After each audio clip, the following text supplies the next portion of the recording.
Hey, Martin, welcome to the EcomCrew podcast. Hi, Mike. Thank you so much for having me. Super excited to be here. Yeah, it's a pleasure. We've been doing some stuff together for EcomCrew and EcomCrew Premium, and we're chatting about having you come on the podcast and trying to figure out a good thing to talk about. And we settled on DSP ads, mostly because we have not done a podcast about this yet somehow.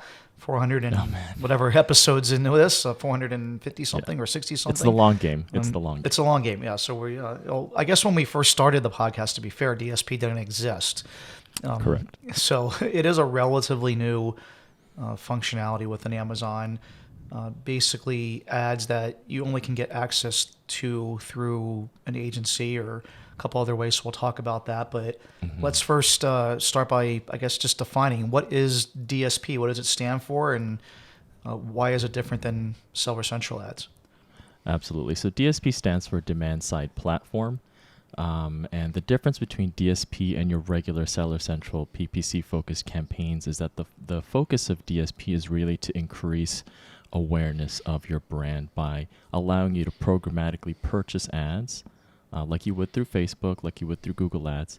But DSP allows you to leverage more than just one supply source. When I say supply source, more than just one type of website, DSP allows you to access Prime Video, Twitch, allows you to access IMDb, Washington Post, a significant network of open source third-party supply sources where you can literally reach like tens of millions of people, both on and off Amazon.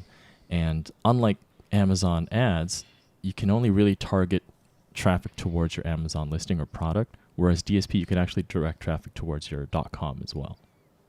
Interesting. I actually didn't know that. I thought it was only Amazon. And so in your experience, who does this work best for?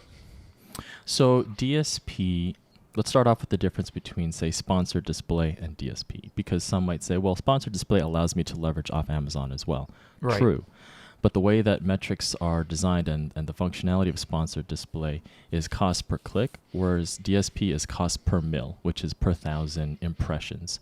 And so at the onset of the purpose of DSP, if there's no strategy for long-term brand awareness or growth, then DSP isn't necessarily right for you because it's meant to reach more people.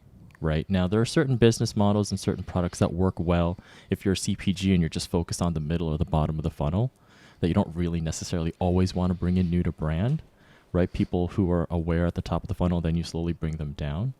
So unless you have a long-term strategy for bringing new customers into your funnel, unless you have also a budget, they recommend, although there is a myth, you have to spend $10,000 per product to launch a DSP campaign per month. You can start small, but the most, what we've seen in our experience, the more you spend bringing more people to the top of the funnel, the more you have to leverage in the middle and the bottom. And that takes time and that takes money. So if you're in a position for one of your listeners right now where you're doing okay and maybe a 10 to 15K, attempt at DSP could make or break your P&L, then definitely would not be, I wouldn't suggest DSP, let alone, retail readiness, and are you actually running PPC campaigns in the background that you already have an audience to leverage.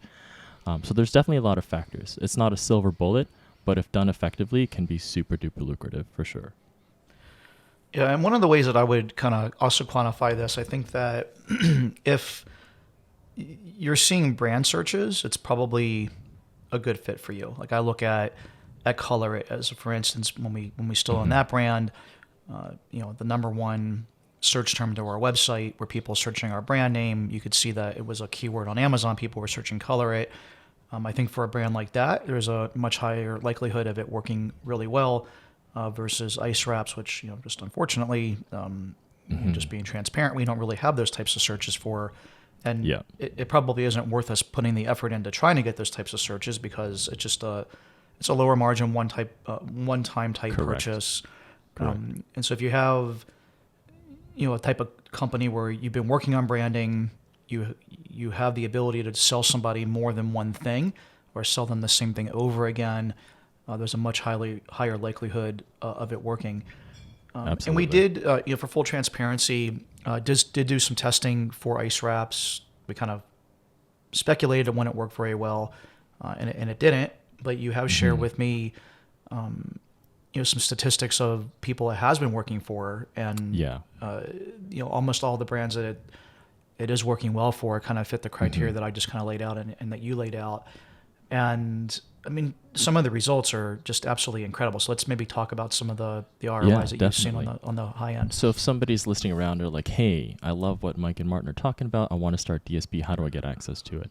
And what are case studies that kind of make me feel like I want to give this a shot? Maybe this type of ad tool is right for me.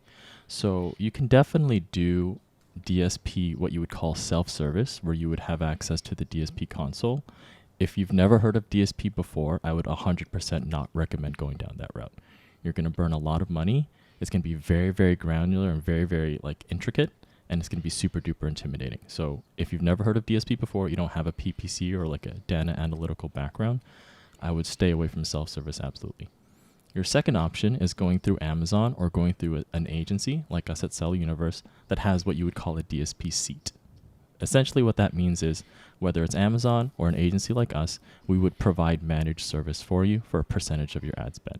Okay, so say you're like, okay, I think I'm going to work with Martin and their agency. I want to do DSP.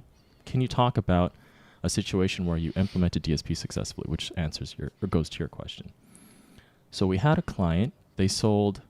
I'm just going to be respective of their security, of course, but they sold a DIY arts and crafts product, and they wanted to get into to DSP naturally because it's a CPG. It's something that people use and they run out of, and this was at the middle of the pandemic where people were constantly trying to do DIY crafts at home.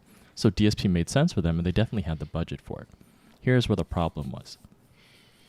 Initially, when they set up the DSP campaign with somebody who was managing the service that was not us, there's two factors that you really need to focus on if you're listening here and you're going to work with an agency. Number one, you have to make sure that your expectations are aligned. In DSP, you really have three different approaches to setting up a campaign. Similar to a marketing funnel, the top is awareness, the middle is consideration or engagement, and then the bottom is remarketing, retargeting, loyalty purchases. When this particular client of ours reached out and started engaging with a DSP campaign with this other entity that was handling their account, one, they did not focus on the correct portion of the funnel. This client wanted ROAS, wanted 5 to 10, whatever you got to do, the amount of ad spend is unlimited, just get us the 5 to 10 ROAS for this DSP campaign. Unfortunately, it was set up for awareness and consideration, so the top and the middle half. So right there, in the first month and a half, they were blowing between 10 to 50,000 on brand awareness, which is great if you want brand awareness, but that's not what the client stipulated. So they came to us and they're like, whoa. Someone told us DSP was like the golden goose. We did it for a month and a half. We dropped all this money. Our ROAS is 4. That's not what we were hoping for. So that was problem number one. Problem number two is when you actually go to the DSP console, there's going to be something there called conversion tracker. In the conversion tracker, you're able to put not only the featured ASIN that you're advertising, but you can start listing other ASINs in your product catalog. And the reason why you do that is so that you can get some reporting on what we call the brand halo effect. Because if you're spending 10, 15, 20,000, not only is the conversion tracker going to show how much that DSP converted for the featured ASIN that you're running the campaign for, but did it actually spill over and cause some significant sales in the other ASINs? The great thing with that is not only do you see the effect of DSP in its totality, but then you can start leveraging that for other campaigns for those other ASINs that are generating sales for you. In the way that the client had their initial setup, it was the incorrect target. It was the top and the middle, and their conversion tracker only had the featured ASIN. So they had, I think, 100 plus products that could have been incorporated in that conversion tracker, and none of that data was attributed in that month and a half's worth of DSP campaign. So you can imagine they dropped thousands of dollars, and all of that data they can leverage across multiple brands that they own. They're kind of like a mini aggregator in this space, and it was completely lost because the expectations were not aligned, and the way that the conversion tracker was set up in their DSP was incorrect. Interesting. So when you're setting up the DSP ads for different parts of the funnel, it sounds like part of it is retargeting. So that would be bottom of funnel. Someone's already looked at your products or knows about you. What are some retargeting campaigns that you can set up with DSP? Is it based just solely on someone has hit the product page on Amazon and you're retargeting them from there, or is it some other combination? Great question. So DSP can get very, very granular. And the great thing, it's almost like a double-edged sword. You have access to all of that information, but are you leveraging that information correctly and making those slight adjustments and optimizations? So when it comes to DSP, unlike other ad tools on Seller Central, you can differentiate from demographic, age, gender, how often they're looking at your product in comparison to your competitor's product, what time of day are they looking at the ad, have they purchased your product before, have they never purchased your product before, do they own a home, what kind of phone are they using, are they renting? All of this information can be set up in what you call line items, so that when you run this DSP campaign, all of that data is collected, so that when you try and optimize for the middle and bottom of the funnel, you can start leveraging, well, this person actually came back every 7 days. So let me adjust my line item to focus people who are coming back every 7 days, who just moved into a house, who has a kid, and who has an iPhone. And all the other campaigns that are not within this specific window for the purpose of remarketing or retargeting, I would not spend any money for. So it can get very, very granular and very, very specific. And that's why DSP can be very intimidating and very expensive, but if used correctly, can be very, very effective for sure. Yeah, when you say it can be used effective, I mean, can you share some results on the types of return on ad spend you've seen? Like, and some of it's outlier, but like, let's just kind of talk in general. If it's going well, what can you expect? So to finish that story, that kind of like a unfortunate setup and waste of a month and a half of DSP ad spend, they came to us and said, can you guys fix this? So what we did, first of all, was we aligned our expectations. Well, what is your goal between now and maybe 3 to 6 months? They wanted to hit a particular ROAS goal. Okay, great. So that means already all of our campaigns are going to be focused to the middle and bottom of the funnel. Having said that, their particular brand had like 8 or 9 sub-brands within the same space. So while we were targeting middle and bottom of the funnel and we're looking at all of the competitors of these 8 to 9 brands, we also wanted to negatively target their existing brands so that they're not cannibalizing each other's sales. Okay. And then step 3, it was a constant, I want to say almost every 3 to 5 days that our team was going in there and taking a look at every single line item, every single specific audience that was on desktop websites, every audience that was on mobile, every audience that was on mobile apps, every audience that was on specific supply sources, whether it was websites or Amazon owned. And just the North Star was, what can we do to increase ROAS? Anything that is not attributed to that goal, we eliminate. Everything that's attributing to that goal, we increase in ad spend. We started this engagement last year, I want to say June. And then as of January of this year, they spent a total of $295,000 in DSP campaigns alone. But the return on that was $2.4 million. So we were able to hit their goal of between 5 to 10. I think it was about 8.35 ROAS. And the point of DSP, which is to bring new to brand purchasers, people who have never heard of these brands before, we reached 53 million people in less than a year with this one DSP campaign. And it's great because you just keep leveraging the same people in the middle and the bottom of the funnel. And whenever you run out, that middle and the bottom, you just refill the top with some more awareness campaigns. So long as the expectations are clear, hey guys, we're going to spend X amount of dollars to bring in more people into the funnel. 2 to 3 months down the road, we leverage their data, do the same thing from middle to the bottom of the funnel. So is it an outlier? Sorry, go ahead. So I'm just going to ask, we talked a little bit about the bottom of the funnel being just remarketing. Are there any other types of marketing that are in the bottom of the funnel as well, or is it just purely remarketing? As it relates to DSP or other marketing campaigns that on the the DSP client is able side to? of it, yeah, the DSP side. I would say it's just the remarketing, right? Because you could also leverage certain things like, so let me go through the framework. If you are talking with your agency and they're setting up the framework for your DSP campaign, top is build awareness, middle is drive engagement and consideration, and then the bottom is build loyalty and drive repeat purchasing.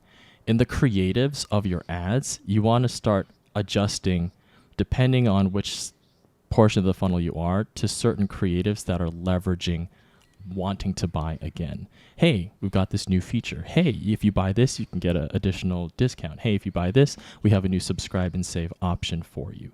So there's a lot of tactics and messaging in your creative that you can use when you start retargeting and remarketing these people who are in the middle and the bottom that you have to be conscious of, because you don't want to have the same creative for all 4 stages of the funnel, because Right. that's obviously not as specific as the targeting that you're going to be creating in the line items for your DSP campaign. Gotcha. So maybe instead of like working from the bottom up, which is kind of how the conversation was going, maybe we'll start from the top down. So when you say brand awareness, like, I mean, obviously this is pretty typical terminology in marketing, but this top of the funnel brand awareness, what kind of ads can someone expect to run, and what would the targeting look like at the very top of the funnel? Right. So if somebody was to have, say, a product and they're trying to sell toys, right? What kind of toys are they selling? Is it, newborn, maybe like 0 to 3 or 3 to 6, right? When you're talking about brand awareness, you're going to start targeting interests like maybe new parents, people who just recently moved, certain level of income as it relates to the price point of your product, and then the type of creative that you would show. I wouldn't necessarily say deal, or subscribe or discount here. It's more lifestyle. How do you introduce your brand in the imagery, whether it's audio, image, or video, across these different websites, and also what websites are you targeting, so that you can start generating some of that brand awareness. That strategy at the top of the funnel, the way you would target certain interests, is going to be very different from the middle and the bottom. Gotcha. And I mean, it sounds like, at least with DSP, that there's still more granularity. You can get more granular. Granularity. I guess I can't say that word today. Yeah, Tongue twister sorry. on the podcast. It's so funny. There's been like words every now and then where I just can't seem to spit them out anymore. It's all good. But this functionality has been kind of stripped away with Facebook these days. Yes. But it still exists over on the DSP side. That sounds accurate, I guess. Yeah, I think I forgot what the saying was. Let me just pull up this quote. There you go. Google and Facebook knows what you like. Amazon knows what you buy, right? And it's so profound that we give Amazon our purchasing habits as first-party data. They own that. Yep. And you can now use that as a seller and leverage it against other people who are also buying hundreds of products all the time on their marketplace. So they don't have to answer to these new restrictions as it relates to third-party exchange of personal information, because we have given it to them just by the nature of purchasing on their marketplace. And that's the power of DSP, is it's taking all of that significant, I guess want to say like pure data, and leveraging it across third-party sources that doesn't have access to any of this data, which, if you think about it on a macro scale, is insane, that we've given all of our purchasing habits to this one entity that can now leverage it across the internet. So, I mean, they're making determinations based on, all of a sudden you're buying diapers and baby wipes and like baby shampoo and a pacifier and a book about what to do with a newborn or whatever it might be, and realizing that you've now had a baby, versus Facebook's approach would be significantly different. Absolutely. They just don't have access to that granularity. And even if you're on Facebook, you're not thinking, I'm going on Facebook to buy a product, right? Even on TikTok, which works great for kind of like seeing what's out there. There's that level of trust. Am I going to buy something from Amazon, or is it going to come from Wish, or is it going to come from Alibaba? Is it a drop shipper? I have no idea.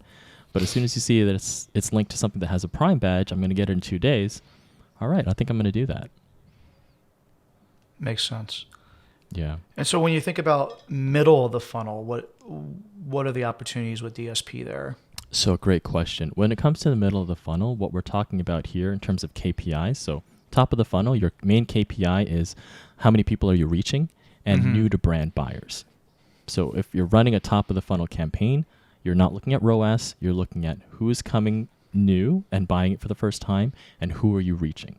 When we're in the middle of the funnel, that's where it gets a little bit dicey. We're talking about detailed page view rate, right? Is your ads making them want to come back? Are these people who have viewed your products before and didn't buy? If they did, then you start asking questions. Well, is my listing optimization great? Is my A+ content great? Is my image sets good enough to convert? Because they're getting to the product detail page, but they're not buying. That's one situation. The other consideration or situation is they're going on your competitor's website or competitor's listings, but not yours. So you can programmatically use DSP to start running ads that say, hey, if you're looking at this person's products, why don't you look at this person's products? You've never heard of them before.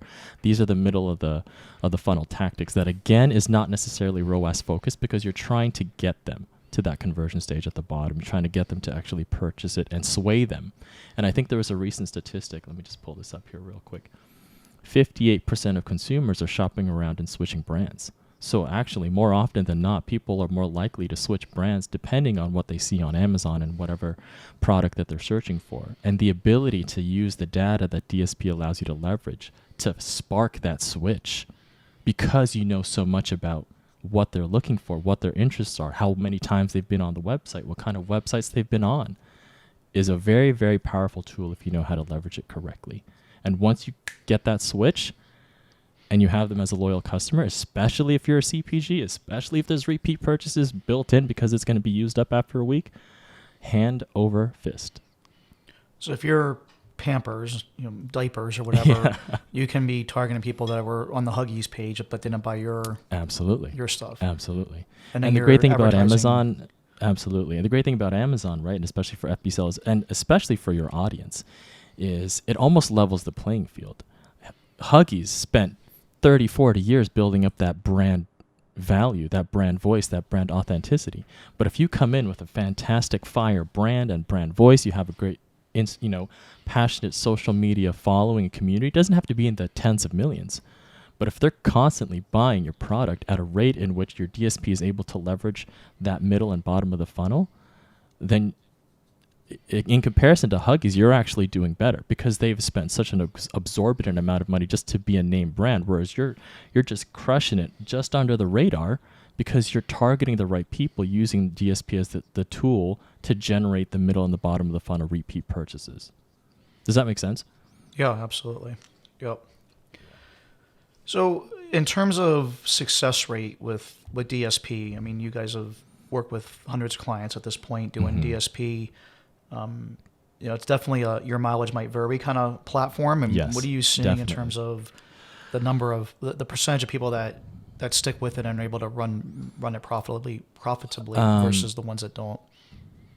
Great question. For those who wanted to get started on DSP, don't be afraid of, oh my God, I need to spend 10 to 15,000. You can give it a try with a couple of hundred and see where it goes, right? But then when you're ready for the big leagues, make sure that financially you're ready for that. Having said that, in my experience, the biggest challenge, honestly, has been managing client expectations.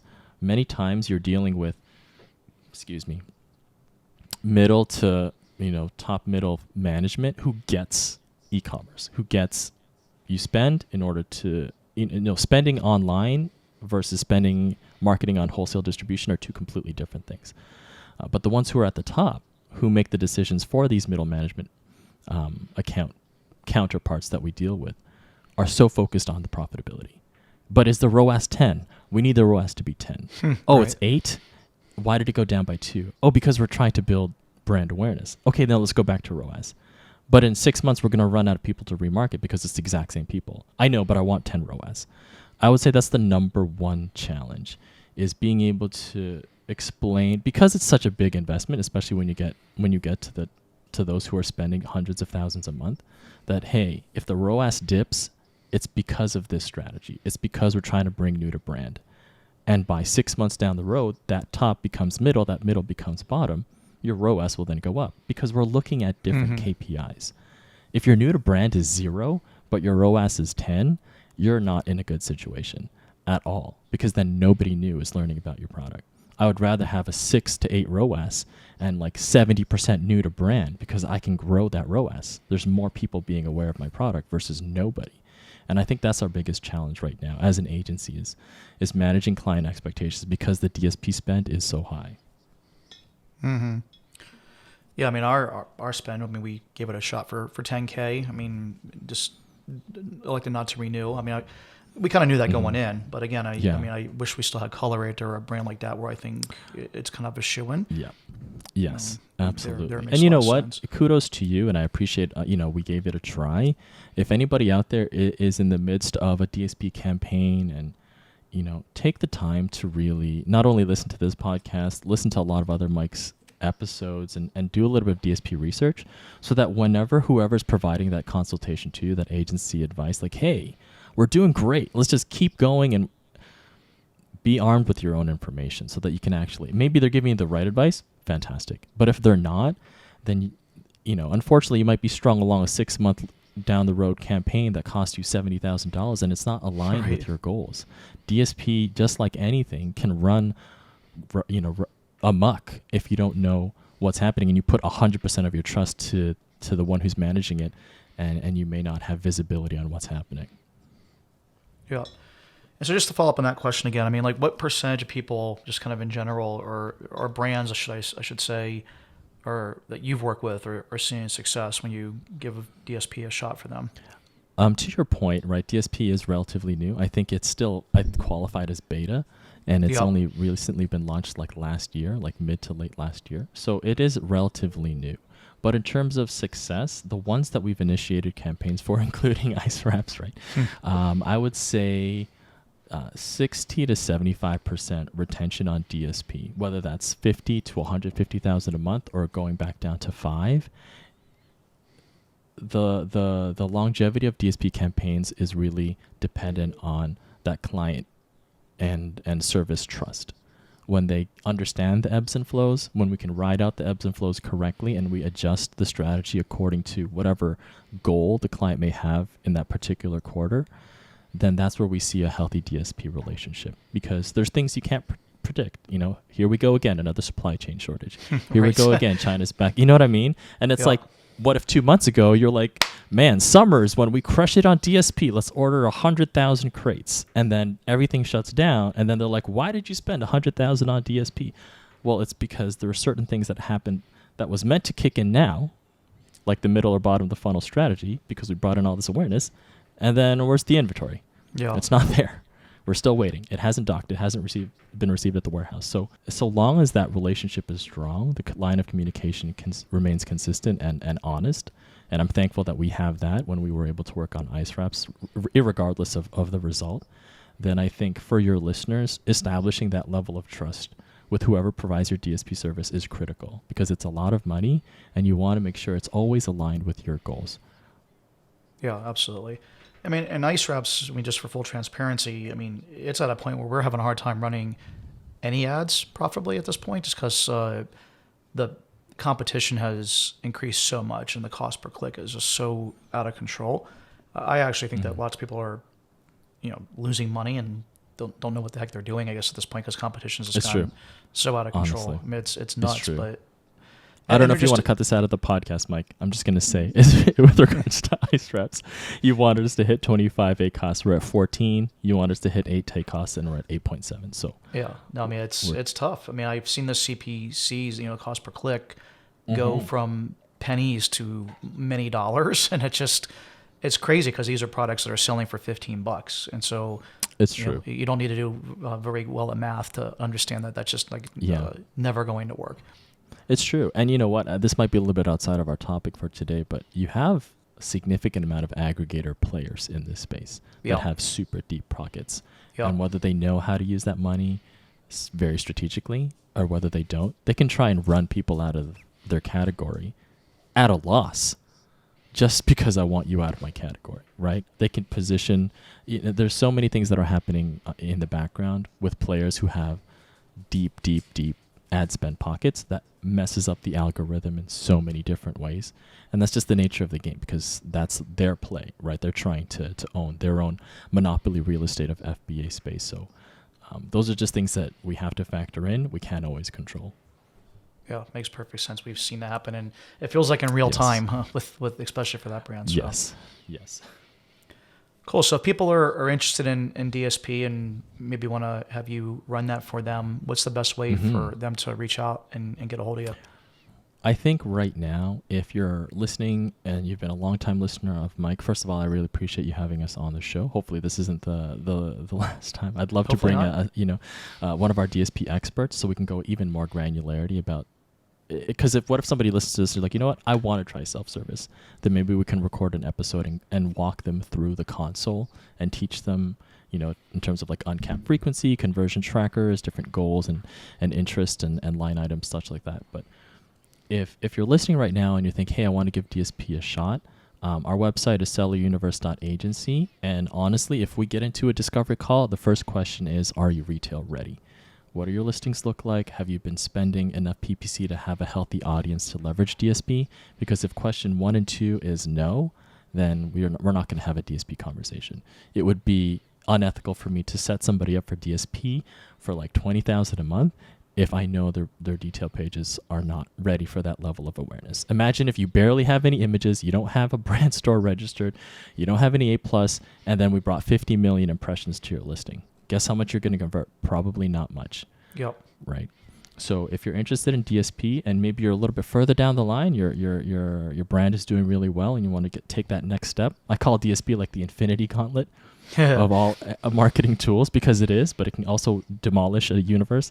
Then let's have that conversation for sure. But if you're not there yet, then that's totally okay. Don't feel pressured like, hey, I just got my listing up and running, I need to be doing DSP right now. Yep. No. Take your time, do it aligned with your budget and also your personal goals. And then if you're ready, let's have a conversation and see if we can position you for long-term growth using DSP as a tool. Excellent. Makes a lot of sense. So selleruniverse.agency. Yes, sir. Reach out. There's a contact form, I assume, or something there to reach out. Ask for Martin. He'll take good care of you. And yeah, man, appreciate you coming on and chatting with us today about DSP. Yeah, I do want to say one quick thing. The last time we tried to record this episode, I had reached out to some of your friends and some of your patrons who had really benefited from your advice and your guidance throughout the years. You, Dave, right? You and your partner, Dave. Mm-hmm. So I did reach out to somebody else. His name is August. And yeah, I know August. Yeah, and here's what he had to say about you. I started listening to the EcomCrew podcast from its inception. Mike, Dave, and previously Grant have been the greatest e-commerce mentors I have come across. Through thick and thin, it's been invaluable to have a weekly podcast I can tune into with two hosts that are going through the same struggles as myself. The knowledge and wisdom they have provided me with both in e-commerce and on a personal level is hard to put into words. I'm super grateful to have met two genuinely good guys sharing their knowledge and experience with the e-commerce community. So I wanted to take the opportunity on this episode to really share that with you, to know that, we appreciate what you and Dave do. And some people might think, hey, you're just having a conversation, it's just a podcast, but it's really not.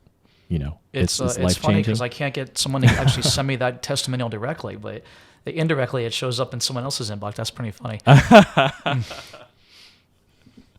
Yeah. We're thankful. We're thankful for you and Dave. If anyone out there feels this way, go on iTunes and leave us a review. There you it's go. Always helpful. There you go.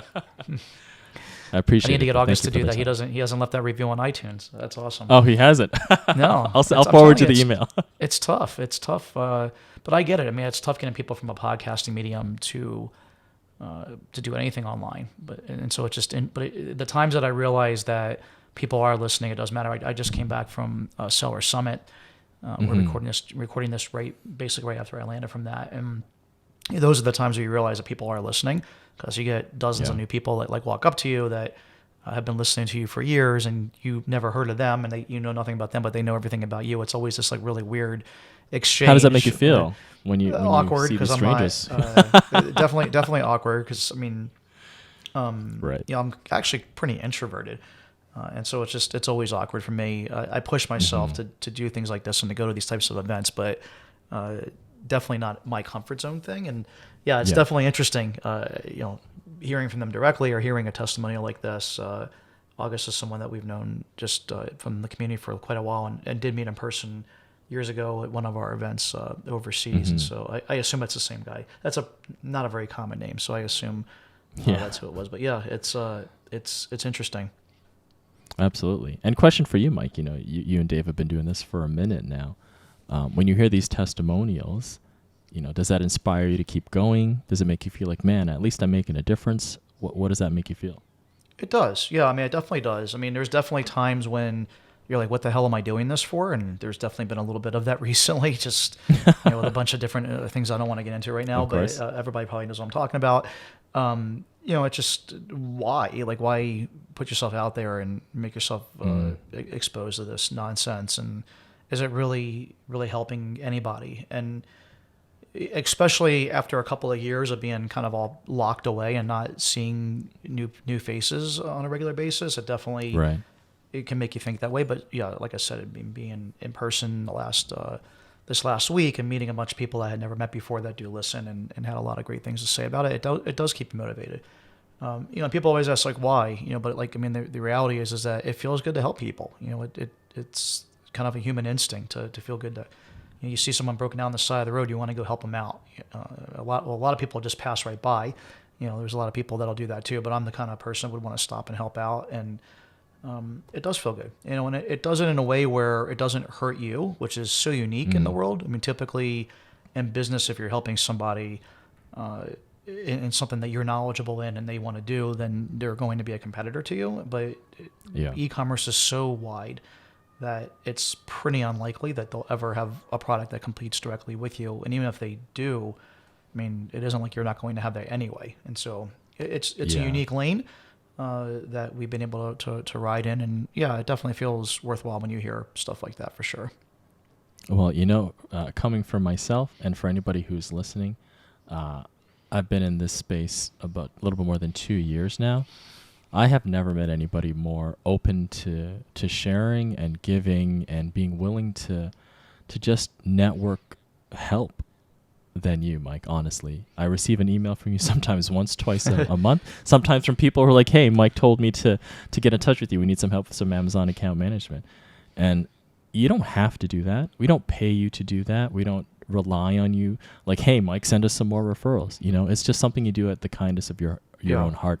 And the kind of people that we meet in this space and the kind of people that you interact with online, that's kind of authenticity and good character that you can't fake, So I appreciate the friendship. I appreciate being able to be on this podcast, not just to talk about DSP, but to really just add credence to your character. Not only from me, from August, but I'm sure all of your listeners who have been listening for 400 plus episodes. It's been a long time. I don't think that's a coincidence. As you said, that guy was like, August is listening back to when Grant was still around. That was a long there time you ago go. now, so. Right? I don't even know who Grant is. I do. He's one of my best friends. We talk all the time. So, there you go. Just awesome guy. But yeah, he just didn't have the bandwidth to do the podcast anymore, and yeah, of course, I can appreciate that, because there's been times where I'm like, what the heck am I doing? I don't have the bandwidth to do this. But that's why we're both starting to lose hair. Yeah, not starting. It's way past that at this point. So no. I've just given up. It's a lost cause. All right, my friend, really appreciate those out there that are interested. Go check out selleruniverse.agency, and until the next one, happy selling. We'll talk to you soon. Thanks, everyone.